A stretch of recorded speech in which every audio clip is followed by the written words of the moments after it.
Hi flower friends, it's Nicole from Flower Hill Farm, and I opened up a roadside stand at my farm and I wanted to show you guys around. It's not what I wanted because obviously with my cancer setback a few months ago, I haven't been able to make it my own in here, but I'm calling it the Dollhouse, and it is at the end of my driveway here at the farm. Got a big old sign out front. And here's the cuteness. I know I showed it to you guys in a video, I think last year when I originally bought this shed. So this is a 10 by 16. It was built by an Amish family about half an hour north of me, and I immediately knew that I needed it. So I definitely want to put window boxes and do some landscaping around. And we're also going to put a parking lot in here. And let's take a look inside. It's 10 by 16, I already said that. It does have the double doors on the end as well. These are all my fleurs. My friend Lisa and her daughter Molly actually came over yesterday, and they were helping me harvest. And I got some hydrangeas last night and those sun sugars. Molly and Lisa also helped me with that. So fresh from the farm, we've got some peppers and tomatoes, obviously my bouquets, garlic, onions, eggs. The onions and garlic are from my friend Marvin, and so are those big tomatoes. He grows about 20 minutes from here. He also grows mums for me.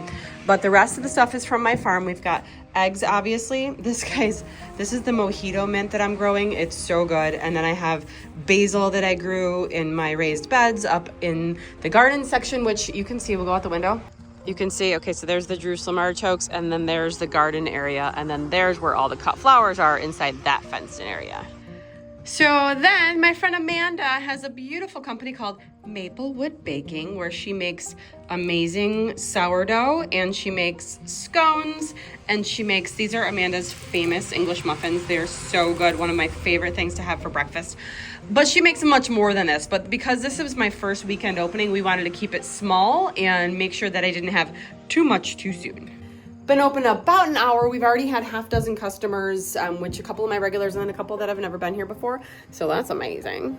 Take a look at my mountain mint. I did some solidago, straw flowers. We've got coreopsis, some of my gomphrena. We've got some cinnamon basil, some lemon basil. We've got some First Love lisianthus, and then some zinnias. Finally cranking out the zinnias. This is like an Oklahoma mix, and then obviously the Bonary Giants. We've got some of my favorite dianthus. We've got the JJ ageratum that just has that glorious growth habit.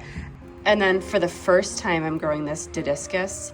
It is so good. I have it just in the blue. I didn't get a chance to start my pink seeds this year, but next year for sure. And then again, this Ms. Marilyn. This is the Three Porch Farm seed for this lavender colored forget-me-not. It's so good. Anyway, if you're local, I'm here till 4 o'clock today, and then 9 to 2 tomorrow, while supplies last. Oh, and then I harvested some hydrangeas as well. Very excited about that. And these sun sugars, I'm doing by the pints, guys, because it takes so much to fill a quart. The quarts are just way too big. So I do the big tomatoes by the quart, but these peppers and these tomatoes I do by the pint, and I only charge $2. This idea, which I know that like part of the reason I bought the shop was to not have people at the farm, but I just had this, I don't want to call it a breakdown last summer, but I had a little bit of a burned out feeling where I wanted to be at the farm more. And I said, you know what? The farmer's market wasn't working for me. I didn't like having to be married to the market and having to be somewhere at a certain time and make sure I had the proper amount of flowers at the proper time and keeping up with CSA. And so I said, you know what? Why don't I just put a roadside stand out? Why don't I just put flowers out when I have them? It's less pressure on me. And it really does make me feel like when I'm ready, I can just do it instead of going off of someone else's schedule. The whole reason why I, quit my 9 to 5 and started my own business is so I could be on my own schedule. So this marries well with that. I think that once the shop is open more often, this will be probably I'll have my son take it over or something. And I did just buy a cash box so I can have it open on the honor system. A lot of the farm stands around here do it. We do have cell phone security cameras so we can monitor that. I want to do a lot more in here. I want to put some decorations on the wall. I'd like to finish the floor. I'd like to have it nice and pretty. I want it to look like a dollhouse when you walk in here. I already got these like I started with like the cutesy gold frames and stuff. That's kind of the vibe that I'm going for in here. Kind of eclectic dollhouse chic. I don't know. All I know is I'm having fun and I'm feeling more like myself every day, and I'm getting better and I'm recovering. And I got good news from the doctor this week. It was, I had part of my incision that wasn't healing, and it's almost healed. It's almost healed. So while I still have restrictions, I still can't lift more than 6 pounds. I still have repetitive motion is not great, so harvesting has been something I've needed help with. I'm just getting there, little at a time. It's 6 weeks post double mastectomy now, and I'm feeling more like myself every day. I'm gonna hang out here with my vegetables and my flowers, and I'm going to make bouquets until the cows come home. I hope they don't come home. I don't want a cow problem again. Oh my God, remember the cows? You guys remember that like weird 90s movie called Welcome to the Dollhouse? Welcome to the dollhouse. Guys, help me settle an argument. My husband says this is blue. I think it's a beautiful medium gray. Drop your color in the comments, please.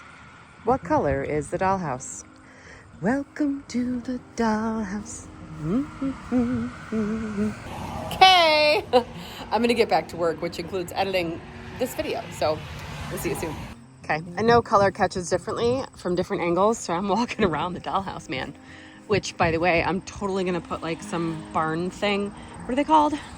The barn quilts. Yes, I'm gonna put some sort of barn quilt or maybe like a dollhouse or something fantastic on this side. So I'm gonna go to the other side where the double doors are. What do you think, guys? Is it gray or blue? Oh, this is kind of a great angle to see where it is in relation to my house. Okay, so there's the hydrangea field and Henry, the hoop house. It's kind of a cloudy day. It was raining a little bit ago. And there's my car, there's the house, the garden, and then the coot flowers. You can see the water tanks over there. So what do you think, guys? Are we gray or blue? I think it's gray like the sky, Brad. This is my Jerusalem artichoke patch. It's about 10 feet deep. Have you guys ever eaten Jerusalem artichokes? And if so, what were your thoughts? Because I had some for the first time the other day. My uncle cooked some up. They're so good. So I'm actually going to harvest some of the artichokes this year. They grow like potatoes underground, and I guess they're kind of really expensive to buy.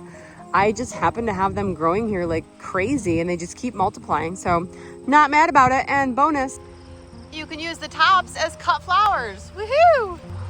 They look like sunflowers. They're so pretty. Wow. The gray sky has turned blue. That's blue, Brad. That's blue.